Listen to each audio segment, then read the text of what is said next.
So yun nga guys, nakakalungkot lang, may mga ganitong klase ng comment na natatanggap.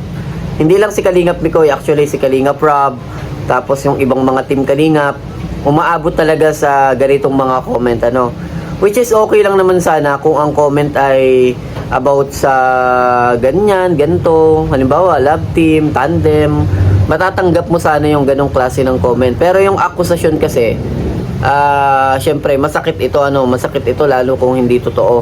Yung comment niya kasi guys is medyo nakakabahala kasi nga parang personal attack yung ginawa niya kay Kalingap Mikoy.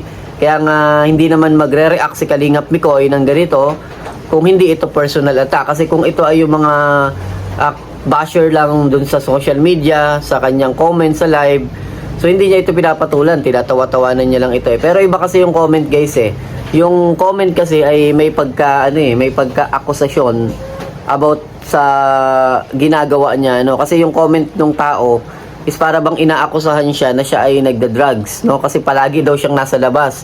Bakit daw pag nagla-live siya, palagi daw siyang nasa labas at gabi nagla-live dun sa tahimik pa. So napakababaw na imahinasyon ng isang tao na nag-aakusa na marami namang reason kung bakit ka magla-live sa labas, So ito, ibigay natin yung isa sa pinaka magiging punto natin dito at magiging bottom line ng ating reaction ngayon. Actually, alam nyo po, yung nag-comment ng ganito kay Kalingap Mikoy, sa totoo lang, ang mga vlogger, ang mga content creator, wala yung pinipili na lugar kung saan sila magla-live. Unang-una, hindi yan namimili. As long as tahimik, as long as walang music na madidetect, magla-live at magla-live yan. Kasi ang mahalaga dyan is makapag-live sila ng 30 minutes, 20 minutes, 40 minutes, 1 hour, o mas mahaba pa nga. Hanggat hindi sila nadidistract ng mga tao sa paligid or ng music sa paligid, saka lang yan titigil, Kaya kahit saang lugar yan, kahit nasaan man yan man ay nasa kalye, yan man ay nasa loob ng bahay, nasa kapitbahay, so walang walang limit dyan. Lahat ay pwedeng mag-live, kasi content creator siya So yung ikalawa guys, kaya nakakapag-live si Kalingap Mikoy dun sa nambabash sa kanya, pakinggan mo to. Kung bakit nagla-live si Kalingap Mikoy ay dahil sa nag-i-stress relieve lang yan sa mga kaibigan niya.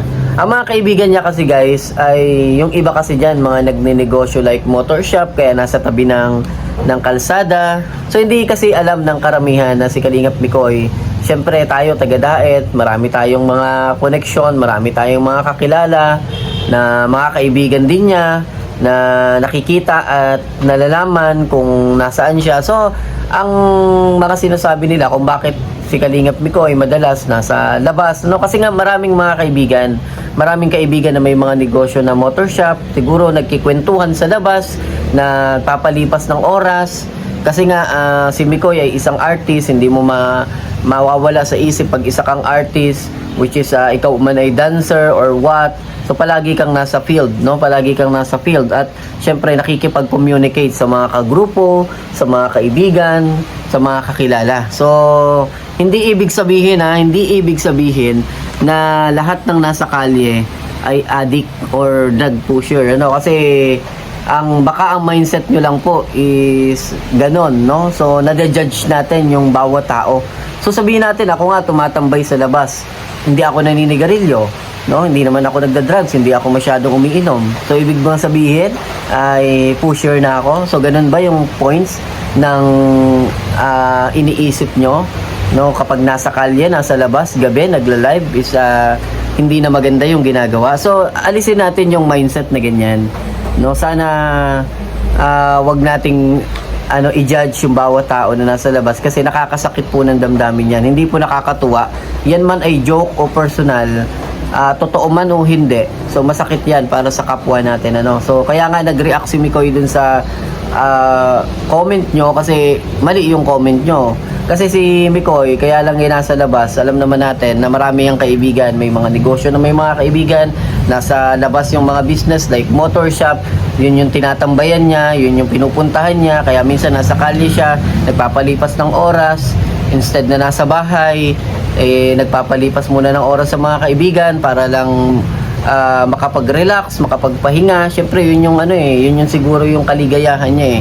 Kaya hindi ibig sabihin na addict siya. Kaya nga binanggit ni Kalingap Mikoy kung totoo yung sinabi mo at mapatunayan mo magpapa-drug test daw siya o pinaano ka niya, china-challenge ka niya, di ba? So ibig sabihin patunay yun na hindi siya ganoon. Tsaka malalaman mo naman sa tao sa kanyang galaw, sa kilos, kung ito ba ay gumagamit ng hindi maganda, no? Kaya minsan tigil-tigilan natin yung pagpa-personal attack na hindi naman natin personal nakakilala yung tao, ano? Kung kayo yung aakusahan ng ganyan, so syempre magagalit din kayo. Kaya yung nag-comment ng hindi maganda kay Kalingap Mikoy, alamin nyo po muna kung ano yung pagkatao ni Mikoy, alamin nyo muna kung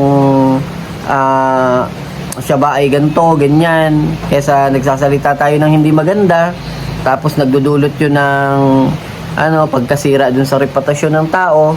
So walang maidudulot yan, yung panguhusga nyo.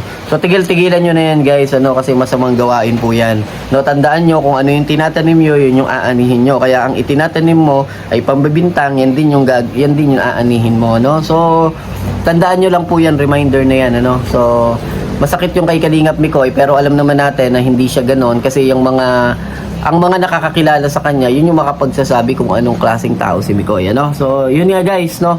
Si Kuya Barbero TV po ay hindi po tayo nakakapag-live ng madalas na itong mga nakarang araw kasi nagkasakit tayo. Tapos meron din tayong mga personal na mga bagay na gagawin, no? So kaya inuna din natin yon.